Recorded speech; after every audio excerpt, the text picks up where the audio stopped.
நாட்கணக்க கஷ்டப்பட்டு ஒரு machine learning மாடலை உருவாக்குறோம். லேப்ல டெஸ்ட் பண்ணும்போது அது சூப்பரா வேலை செய்யும். ஆனா நிஜ உலகத்துக்கு வரும்போது மட்டும் ஏன் திடீர்னு சொதப்புதுன்னு எப்பதாவது யோசிச்சு பார்த்திருக்கீங்களா? மாடல்களை உருவாக்குறது என்னமோ ஈஸி தான். ஆனா அதை எந்த தப்பும் இல்லாம ரியல் வேர்ல்ட்ல பெர்ஃபார்ம் பண்ண வைக்கிறது ஒரு பெரிய கலை. இந்த ப்ராசஸ்ல நம்ம சந்திக்கிற ரெண்டு மிகப்பெரிய எதிரிகள் தான் அண்டர் ஃபிட்டிங் மற்றும் ஓவர் ஃபிட்டிங்.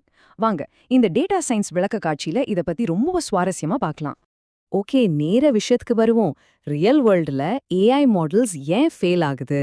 ட்ரெய்னிங் டேட்டாவில் 100க்கு 100 மார்க் வாங்கின ஒரு மாடல் நிஜ உலகத்துல புதுசா ஒரு டேட்டாவை பார்க்கும்போது எக்ஸாம்ல ஃபெயில் ஆகி குழப்பத்துல நிக்கிற ஒரு ஸ்டூடெண்ட் மாதிரி திணறுது. ஆனா இது ஆச்சரியப்படுற விஷயம் கிடையாது.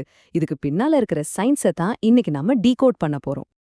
இன்னைக்கு நம்ம என்னெல்லாம் பார்க்க போறோம்னா, மெஷின் லேர்னிங் பத்தின ஒரு சின்ன அறிமுகம், அண்டர் ஃபிட்டிங்னா என்ன, ஓவர் ஃபிட்டிங்னா என்ன, அப்புறம் ரொம்ப முக்கியமான பயாஸ் மற்றும் வேரியன்ஸ், கடைசியா சரியான மாடலை எப்படி தேர்ந்தெடுக்கிறது, இதெல்லாம் தான். முதல்ல மெஷின் லேர்னிங் அறிமுகம். இந்த மொத்த கான்செப்டையும் ஈஸியா புரிஞ்சுக்க ஒரு ஸ்டூடெண்ட் எக்ஸாம்க்கு படிக்கிற கதையை ஒரு உதாரணமா நம்ம எடுத்துப்போம். அடுத்து அண்டர் ஃபிட்டிங். இது எக்ஸாமுக்கு கொஞ்சம் கூட ப்ரிப்பேர் பண்ணாத ஒரு ஸ்டூடெண்ட் மாதிரி. நினைச்சு பாருங்க, ஒரு ஸ்டூடெண்ட் புக்கையே திறந்து பார்க்காம தூங்கிட்டா என்ன ஆகும்? அவருக்கு பேசிக்ஸ் கூட தெரியாது இல்லையா? எக்ஸாம்ல எந்த கேள்விக்கும் அவரால கொஞ்சம் கூட பதில் சொல்ல முடியாது. டேட்டா சயின்ஸ்ல இதுதான் அண்டர் ஃபிட்டிங் அல்லது ஹை பயாஸ்னு சொல்றோம். இங்க நம்ம மாடல் ரொம்ப ரொம்ப சிம்பிளா இருக்கு. அது குளிர்னு போன பனிக்கட்டி மாதிரி மந்தமா இருக்கிறதால கொடுத்த டேட்டாவில் இருக்கிற எந்த ஒரு பேட்டர்னையும் இதால கத்துக்க முடியாது. ட்ரெய்னிங் டேட்டாவிலையும் சரி, டெஸ்டிங் டேட்டாவிலையும் சரி, இதோட பெர்ஃபார்மன்ஸ் ரொம்பவே மோசமா இருக்கும். இப்போ இதோட நேர் எதிர் நிலைமைக்கு வருவோம். Over fitting. இது பாடத்தை புரிஞ்சுக்காம அப்படியே குருட்டு மனப்பாடம் பண்ற ஒரு ஸ்டூடெண்ட் மாதிரி. போர்ட்ல இருக்கிற ஈக்குவேஷன், கமா, முற்றுப்புள்ளி எல்லாத்தையும் ஒருத்தர் கொஞ்சம் கூட விடாம மனப்பாடம் பண்ணா எப்படி இருக்கும்? அதுதான் ஓவர் ஃபிட்டிங். இங்க மாடல் டேட்டாவை புரிஞ்சுக்கிறதுக்கு பதிலா அப்படியே மூளையில ஏத்திக்குது. இதை ஹை வேரியன்ஸ்னு சொல்லுவோம். மாடல் ரொம்ப காம்ப்ளெக்ஸ் ஆகி நெருப்பு மாதிரி அளவுக்கு அதிகமா வேலை செய்யுது. இப்படி மனப்பாடம் பண்ற மாடல் ட்ரெய்னிங் டேட்டாவில் 100% மார்க் வாங்கலாம். ஆனா நிஜ உலகத்துல இதுவரைக்கும் பாத்துறாத புதுசா ஒரு டேட்டா வரும்போது அது சுத்தமா வேலை செய்யாது. மெடிக்கல் ஃபீல்டுலயோ இல்ல செல்ஃப் டிரைவிங் கார்லயோ இப்படி ஆனா அது எவ்வளவு பெரிய ஆபத்துன்னு கொஞ்சம் யோசிச்சு பாருங்க. அடுத்து பயாஸ் மற்றும் வேரியன்ஸ். ஒரு பக்கம் மிதக்கிற இறகு, மறுபக்கம் கனமான இரும்பு எடை.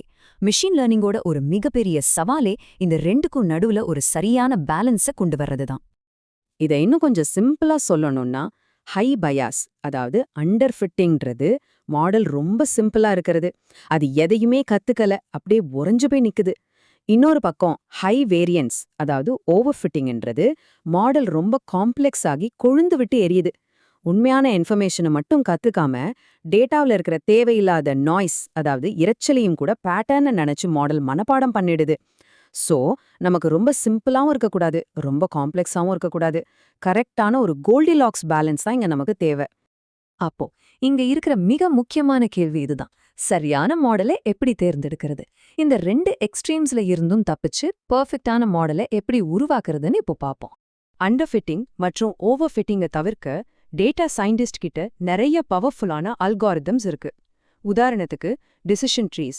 முடிவுகளை எடுக்க ரொம்ப சிம்பிளா இருக்கும், ஆனா ஈஸியா ஓவர் ஃபிட் ஆகிடும். அதை தவிர்க்கத்தான் ரேண்டம் ஃபாரஸ்ட் யூஸ் பண்றோம்.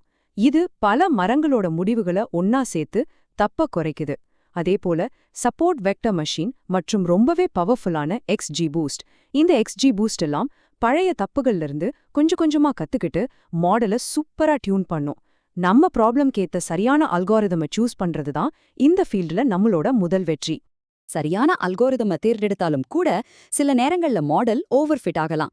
அதை தடுக்கிற ஒரு பிரில்லியண்டான மேத்தமேட்டிக்கல் டெக்னிக் தான் ரெகுலரைசேஷன். ஒரு ஆடியோ சிஸ்டம்ல வால்யூமை ரொம்ப துல்லியமா கண்ட்ரோல் பண்ற டயல் மாதிரி இந்த ரெகுலரைசேஷன் மாடலோட காம்ப்ளெக்சிட்டியை மெதுவா குறைச்சு அதை கண்ட்ரோலுக்கு கொண்டு வரும்.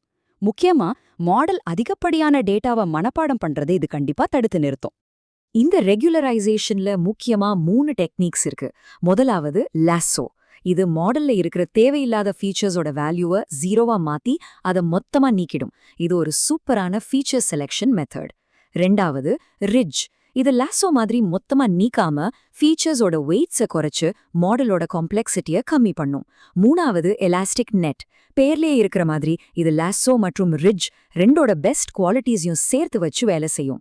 நம்ம டேட்டாவுக்கு எது செட் ஆகுமோ அந்த சரியான டெக்னிக்கை யூஸ் பண்ணி ஓவர் ஃபிட்டிங்கை நம்மால ஈஸியா தவிர்க்க முடியும். நாம இந்த விளக்க காட்சியோட முடிவுக்கு வந்துட்டோம். அண்டர் ஃபிட்டிங், ஓவர் ஃபிட்டிங் மாடலை எப்படி பாதிக்குதுன்னோ அதை அல்காரிதம்ஸ் அப்புறம் ரெகுலரைசேஷன் மூலமா எப்படி சரி பண்றதுன்னோ தெளிவா பார்த்தோம். தொடர்ந்து கத்துக்கங்க.